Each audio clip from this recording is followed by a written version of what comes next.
하나님 말씀은 전도서 12장 1절에서 5절까지 말씀, 하나님 말씀을 함께 합독으로 읽습니다. 구약 성경 959면입니다. 전도서 12장 1절에서 5절까지 말씀을 다 같이 합독으로 함께 읽습니다. 함께 합니다. 너는 청년의 때 너의 창조주를 기억하라. 곧 권고한 날이 이르기 전에 나는 아무 낙이 없다고 할 해들이 가깝기 전에 해와 빛과 달과 별들이 어둡기 전에 비 뒤에 구름이 다시 일어나기 전에 그리하라. 그런 날에는 집을 지키는 자들이 떨 것이며 힘 있는 자들이 구부러질 것이며 맷돌질하는 자들이 적음으로 그칠 것이며 창들로 내다보는 자가 어두워질 것이며 길거리 문들이 닫혀질 것이며 맷돌 소리가 적어질 것이며 쇠 소리로 말미암아 일어날 것이며 음악하는 여자들은 다 쇠해질 것이며 또한 그런 자들은 높은 곳을 두려워할 것이며 길에서는 놀랄 것이며 살구나무가 꽃이 필 것이며 메뚜기가 짐이 될 것이며 정욕이 그치리니 이는 사람이 자기 영원한 집으로 돌아가고 조문객들이 거리로 왕래하게 됨이니라. 아멘. 자리에 앉으시기 바랍니다. 앞에 아크릴판이 있으니까 안전하니까 걱정하지 마시기 바랍니다. 우리 코로나19 확산이 우리를 움츠리게 만들고 있습니다. 그러나 12월이 되면 우리 아이들이 제일 많이 기다리는 날이 다가옵니다. 그때는 바로 크리스마스 성탄절입니다. 어젯밤에 청년들과 우리 두 장로님께서 앞에 추리를 하면서 크리스마스를 기다리게 만들었습니다. 여러분, 아이들이 왜 크리스마스를 기다리고 있을까요? 예수님이 탄생하신 날이어서 그럴까요? 순수하게 예수님을 기다리는 아이들도 있겠지만 많은 아이들은 선물을 기다리고 있습니다. 산타크로스 할아버지가 잠들어 있는 자기에게 양말에 선물을 넣어준다는 동화 같은 이야기를 진짜로 믿고 있습니다. 근데 자라면서 마음에 의심이 생겨요. 어떤 아이가 성탄절에 산타크로스 할아버지가 갖다 놓은 선물을 볼 때마다 마음에 의심이 생겼어요. 그래서 그날은 산타크로스 할아버지에게 편지를 썼어요. 산타크로스 할아버지 만약에 계시다면 한번 갈 때 사인 한번 해주고 가세요. 선물 잘 갔다고 사인해 주시면 제가 산타크로스 할아버지를 믿을게요. 이 말을 누가 들었을까요? 아빠가 들었지요. 아빠는 이 아이의 마음을, 동심을 계속 유지해 주려고 물고기 모양으로 사인을 해 주었어요. 그리고 선물을 놓고 갔다라고 이렇게 말했는데, 어린 시절 동안 성탄절이 오면 산타크로스 할아버지가 진짜로 믿었다고 합니다. 그래요. 이 아이들이 크리스마스를 기다리는 이유는 예수님 때문이 아니고 산타크로스 할아버지 때문도 아닙니다. 바로 선물 때문입니다. 그럼 우리 성탄절에 무엇을 해야 할까요? 기독교는 11월 말부터 12월 지나서 24일까지 성탄절을 사모하는 대림절로 지킵니다. 이 기간은 예수님을 태어나신 날을 생각하며 예수님께서 이 땅에 다시 오시겠다는 말씀을 믿고 기다리는 대림절 기간입니다. 예수님이 이 땅에 태어나시기 전에 이스라엘 사람들은 메시아를 간절히 기다렸습니다. 왜냐하면 구약 성경의 선자들이 통하여 메시아가 올 것을 말씀하셨기 때문입니다. 이스라엘은 600년 동안 그 넘는 기간 동안에 자기 나라를 잃고 이것저것 헤매이는 디아스포라였습니다. 예언된 메시아가 빨리 와서 자신들을 구원해 주기를 간절히 기다렸습니다. 예수님은 예언된 말씀처럼 이 땅을 구원하시기 위해서 실제로 오셨습니다. 인류를 구원하시기 위해 십자가 지시고 죽으신 예수님은 부활하셨고 하나님 나라로 올라가셨습니다. 올라가시면서 제자들과 많은 사람들에게 내가 다시 올 것을 약속하셨습니다. 그때부터 교회는 예수님이 탄생하신 성탄절을 기념하여 예수님의 재림을 기다립니다. 예수님의 재림은 이 땅이 끝나는 날이기도 합니다. 심판의 날이기도 합니다. 하지만 예수님을 믿는 자들과 믿지 않는 자들이 구분되어 갈라지는 날이, 영원한 생명과 영원한 죽음으로 갈라지는 날이 종말이 오는 날입니다. 하지만 이 믿기 싫은 얘기는 제가 꾸며낸 만들어낸 이야기가 아닙니다. 하나님께서 정해놓으신 시간이며 우리가 맞이할 때입니다. 세상은 성탄을 맞이하며, 옛날에는 그랬어요. 이제 그럴 수도 없어요.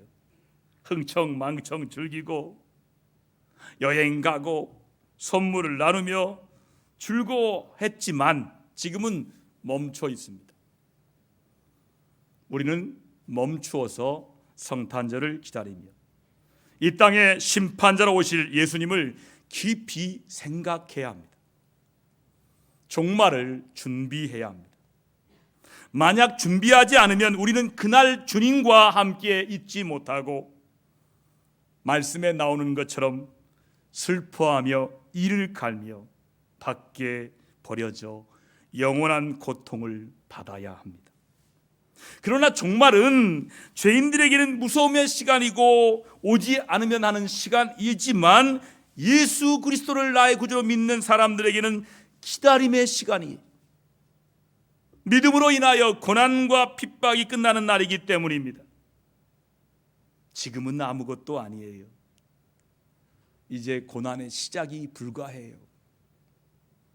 이제 예수 믿으면 감옥 갈 수도 있고 벌금 물 수도 있고 이제 교회 오는 것이 힘든 시대가 점점 될 것입니다. 그런데 주님이 오시면 그 고난과 핍박이 끝나는 날이기 때문에, 주님이 오시면 이제는 더 이상 고통받지 않아도 되기 때문입니다. 우리가 오늘 읽은 전도서의 말씀은 솔로몬 시대에 하나님께서 지혜자를 통해서 하신 말씀이에요. 지혜자들은 과거와 현재의 사람들의 삶을 통해 깨달은 것을 기록했어요. 삶을 통해 깨달은 것들을 기록합니다. 어떻게 살아가는 것이 지혜로운 삶인지, 어떻게 사는 것이 어리석인 삶인지 구체적으로 말씀하고 있습니다. 하나님은 오늘 2020년 성탄절을 기다리고 있는 우리들에게 오늘 주신 말씀을 통하여 대림절 기간을 어떻게 보내야 할지를 말씀하고 계십니다. 이 말씀을 듣고 대림절을 잘 준비하시는 우리 모두가 되기를 바랍니다. 첫 번째는 우리의 삶에서 하나님을 remember, 기억해야 한다는 거예요. 기억해야 한다는 거예요. 여러분, 살다 보면 중요한 것을 잊어버려 어려움을 겪을 때가 종종 있지 않습니까?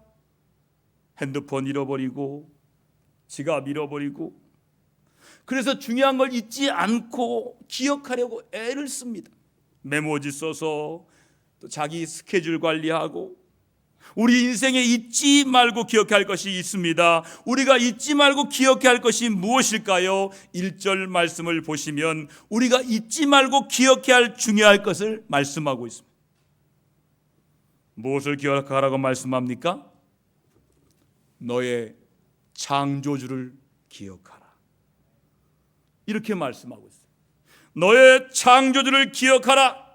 먼저 기억한다는 말씀의 뜻은 마음에 품다, 생각나게 하다, 상기시키다라는 뜻입니다.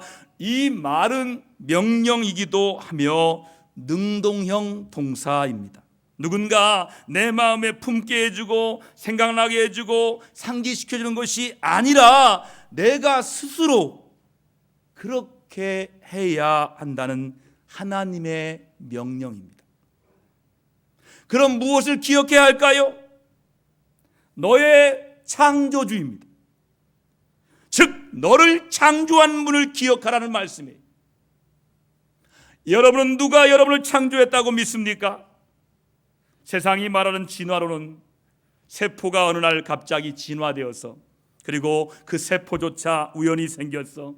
그래서 진화돼서 원숭이가 되고 원숭이가 사람이 되었다라고 생각하십니까?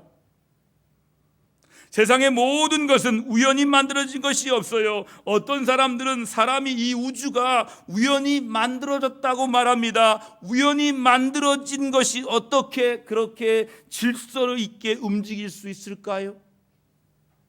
여러분의 신체 구조를 한번 보세요. 어떻게 내 몸이 우연히 만들어졌다고 할 수 있을까요? 하나님께서 모든 것을 창조하셨기 때문에 섬세한 하나님의 지혜로, 인간은 절대로 깨달을 수 없는 지혜로 하나님은 모든 것을 창조하셨습니다. 그래서 하나님이 시작이시고 마지막이신 분이십니다.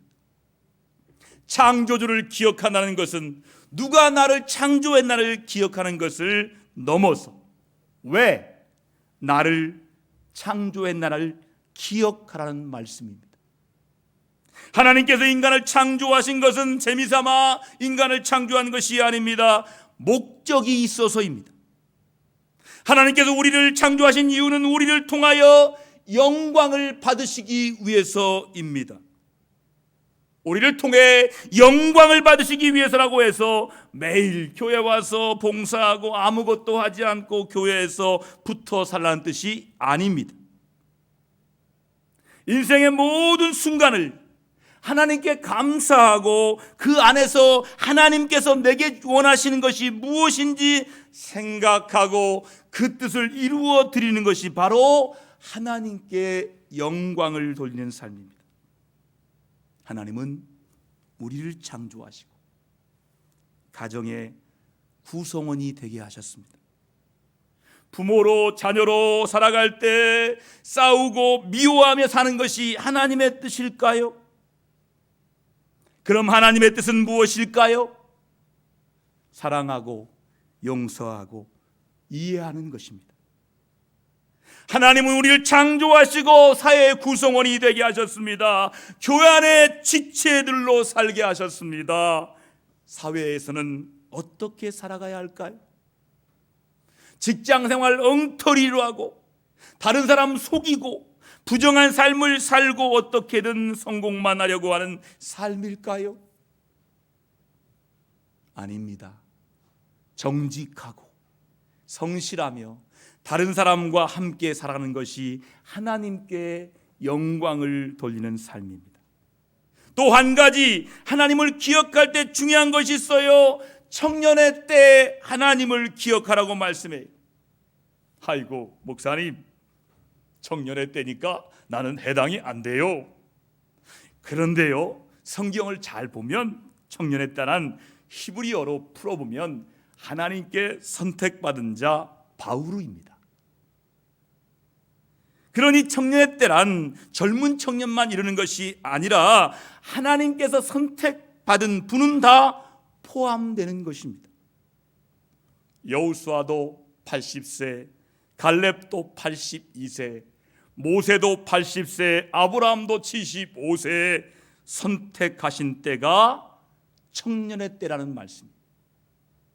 청년의 때 가장 힘이 넘칠 때입니다. 가장 잘 나갈 때입니다. 앞만 보고 성공만 생각하며 열심히 살아갈 때입니다. 가슴에 열정을 품고 열심히 살아보려고 할 때 우리는 창조주를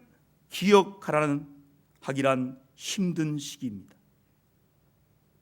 그러니 하나님은 이런 때일수록 창조주를 기억하라 말씀한 거예요. 왜 이때 하나님을 기억하라고 하셨을까요? 목적을 잃어버리면 방향을 잃어버리고 방향을 잃어버리면 자신뿐이 아니라 많은 사람들이 다치기 때문입니다. 대통령 되는 게 중요하지 않아요. 대통령이 돼서 얼마나 많은 사람을 살릴 것인가. 그런데 얼마나 많은 사람을 다치게 해요. 애써 힘쓰고 허망한 결과를 맞이하기 때문이에요. 하나님은 결코 우리를 창조하실 때 다른 사람들과 빨리 가는 인생이 되라고 우리를 창조하지 않으셨어요. 반드시 성공하는 인생 되길 바라며 창조하지도 않으셨어요. 우리의 삶의 목적은 성공한 인생이 아닙니다. 남들이 부러워하는 인생이 아닙니다. 하나님이 나를 이 땅에 태어나 계신 목적에 맞게 사는 것, 목적이 이끄는 삶입니다. 그 인생이 가장 행복하고 성공한 인생입니다. 어느 목사님이 신학교 졸업하고 유학 갔다 왔습니다. 영혼을 살려보겠다라고 사명 가지고 어느 교회에서 청년부 담당 목사로 부임해 갔습니다. 청년 한 사람을 붙들고 사람들을 붙들고 열심히 목회를 했더니 청년부가 1명에서 2명으로 10명으로 20명으로 100명으로 부흥하기 시작했습니다. 얼마나 많은 청년이 모였던지 어른이 모이는 숫자와 비슷해 교회에서 청년부를 하나의 교회로 인정해 주었습니다. 재정도 독립해주고 청년부에서 많은 선교사들을 교회에서 또 헌금을 들여 선교헌금을 보내고 이렇게 목회를 잘하다 보니까 소문이 서울의 큰 교회 담임 목사로 청빙받아 가게 되었습니다. 주변에 많은 사람들이 목회에 성공했다고 칭찬했습니다. 장로님과 성도들은 목사님이 필요하다면 말만 하면 뭐든지 다 들어주었습니다. 부족함이 없었어요. 그러던 어느 날입니다. 기도하는데 하나님께서 이 목사님의 모습을 보여주셨다고 합니다. 본인도 몰랐던 모습, 하나님의 뜻에 따라 목회를 잘하고 있는 줄 알았는데 하나님이 보여준 목사님의 모습은 목사가 아닌 어느 회사의 사장의 모습이었다라고 합니다. CEO의 모습. 성도들이 너무 많아 성도들 이름도 모르고 성도들은 목사님을 만나는 것을 대통령 만나는 것처럼 기다려야 하고 너무 부수적인 것으로 바빴다고 합니다. 하나님이 목사님을 세우신 목적과 전혀 맞지 않은 삶을 살고 있다는 것을 이제야 깨달았습니다. 그래서 장로님들과 상의합니다. 교회를 사임합니다. 개척하겠습니다. 성도들에게 말을 해버렸어요. 주변에서 왜 그런 좋은 자리를 내놓으려고 하는지 반대도 하셨어요. 또한 많은 성도들이 목사님을 따라 개척하겠다고 하셨다고 합니다. 목사님은 그것도 옳지 않다고 생각했습니다. 그래서 6개월이 넘도록 개척을 하지 않고 기도하며 기다리고 있었습니다. 또한 교회에서 주신 돈과 그동안 받은 사례비와 모아둔 돈을 의지할까 봐 그 돈도 다 어려운 교회에 선교헌금으로 다 보내드렸습니다. 더 이상 아무것도 없어요. 기댈 것도 없어요. 그런데 너무 감사했다고 합니다. 왜요? 비로소 하나님만을 의지하는 목사다운 목사가 되었기 때문입니다. 그때가 되니까 성도들 한 분 한 분이 소중하게 생각되었다고 합니다. 하나님께서 아는 분을 통해 건물을 임대하게 하셨고 작은 교회를 시작하여 행복한 목회를 지금도 하고 계십니다. 빨리 가는 것도 중요합니다. 그러나 더 중요한 것은 방향입니다. 매일 우리 있는 곳에서 하나님이 왜 나를 창조하셨는지 기억할 때 우리는 하나님의 창조하신 목적에 맞는 복된 삶을 살게 될 것입니다. 창조주를 기억하시기를 바랍니다. 둘째, 왜 창조주를 기억해야 할까요? 1절 2절 말씀을 읽어보겠습니다. 함께합니다. 너는 청년의 때 너의 창조를 기억하라. 곧 권고한 날이 이르기 전에 나는 아무 낙이 없다고 할 해들이 가깝기 전에 해와 빛과 달과 별들이 어둡기 전에 빛 위에 구름이 다시 일어나기 전에 그리하라. 청년의 때 너의 창조를 기억하라 하시면 그 다음에 나오는 말씀이 곤고한 날이 이르기 전에 나는 아무 낙이 없다라고 할 해들이 가깝기 전에 해와 빛과 달과 별들이 어둡기 전에 기억하라라고 말씀합니다. 청년의 때가 너에게 계속되지 않는다는 말씀입니다. 그럼 어느 때가 올까요? 5절 끝에 말씀을 확인합니다. 함께 확인하겠습니다. 이는 사람이 자기의 영원한 집으로 돌아가고 조문객들이 거리로 왕래하게 됨이니라. 한마디로 말하면 너는 언젠가 죽는 인생이라는 것입니다. 사람이 죽으면 끝이라고, 그만이라고 생각합니다. 그래서 가장 고통스러울 때 그 고통을 잊게 하기 위해서 사람들은 죽음을 선택합니다. 그러나 죽음은 끝이 아닙니다. 창조주신 하나님은 죽음으로 끝으로 만들지 않으셨습니다. 죽음은 또 영원한 삶의 시작입니다. 죽음은 하나님 앞에 서게 됩니다. 그리고 하나님 앞에서 내 삶을 심판받게 됩니다. 우리는 이 땅에서 영원한 사는 존재들이 아닙니다. 우리 인생은 시한부입니다. 언제 죽음을 맞이할지 아무도 모릅니다. 언제 하나님 앞에 서게 될지 아무도 모릅니다. 태어나는 것은 순서 있게 태어나지만 죽는 것은 순서가 없습니다. 제가 14년 동안 장례치는 명단을 쫙 보니까요, 어떤 분은 연세가 들어서 하나님 은혜로 잘 가셨어요. 근데 어떤 분은 청년의 때, 어떤 분은 아동기에 떠난 사람도 있어요. 한참 일해할 때 부르신 사람도 있어요. 순서 있게 태어나지만 죽는 것은 순서가 없다는 거예요. 어느 순간 곤고한 날이 이릅니다. 어느 순간 아무 낙이 없고 모든 것이 귀찮을 때가 찾아옵니다. 어느 순간 밝은 태양을 보지 못할 날이 찾아옵니다. 청년이여, 내 어린 때를 즐거워하며 내 청년의 날을 마음에 기뻐하며 마음에 원하는 것들과 내 눈이 보는 대로 행하라. 그러나 하나님이 이 모든 일로 말미암아 너를 심판하실 줄 알라. 전도서 11장 9절의 말씀. 어떻게 하면 즐길까? 어떻게 하면 좋을까? 어떻게 하면 행복할까? 참 좋습니다.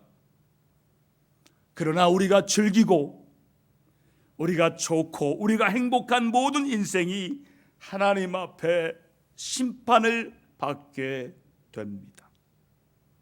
하나님은 우리에게 얼마나 많은 삶을 즐기며 살다 왔는지를 묻지 않으십니다. 너는 얼마나 크고 좋은 집에 살았는지 물어보시지 않으십니다. 얼마나 좋은 곳을 타고 다녔는지, 얼마나 좋은 옷을 입고 다녔는지, 얼마나 대단한 성공을 이루었는지 물어보시지 않습니다. 하나님이 주신 시간들과 하나님이 주신 물질과 건강을, 사람들을 어떻게 대했는지에 대해서, 그것에 관해서 하나님은 물으실 것입니다. 내가 준 건강 갖다 너 뭐 했어? 내가 준 물질 갖다 너 뭐 했니? 내가 준 시간 갖다 너 뭐 하다 왔어? 우리는 이 땅에서 하나님을 만날 그날을 준비해야 합니다. 주님 오실 날을 예비해야 됩니다. 여러분, 집에 누가 온다면 청소하고 정리할 것입니다. 신방받을 차례가 되면 청소하고 먹고 마실 것을 준비하고 기도로 준비하잖아요. 만약 우리 집에 주님께서 오신답니다. 우리 마음에 주님께서 오신답니다. 그럼 어떻게 해야 할까요? 주님을 기쁘시게 할 것이 무엇인지 시험하여 보라 말씀처럼 우리 주님께서 내가 어떻게 하면 기뻐하실까? 행복한 고민에 빠져야 합니다. 예수님은 하늘로 올라가시면서 이 땅에 다시 오시겠다고 말씀하셨어요. 우리는 지금 이 땅에 오신 재림 예수님을 간절히 기다리며 살고 있습니다. 예수님을 만나는 것은 약속의 말씀을 따라 우리가 이 땅에 사는 동안에 예수님이 재림하셔서 만납니다. 또한 우리가 약속하신 예수님은 만나는 것은 예수님 재림하시기 전에 내가 죽음을 통해서 예수님 만나게 됩니다. 어떤 집사님이 목사님 저 예수님 만나고 싶어요. 그렇게 목사님을 괴롭혔대요. 목사님이 하도 바빠서 집사님 죽으면 만나. 죽으면 만나요. 예수님 말씀은 반드시 이루어집니다. 예수님은 이 땅에 심판주로 오실 것입니다.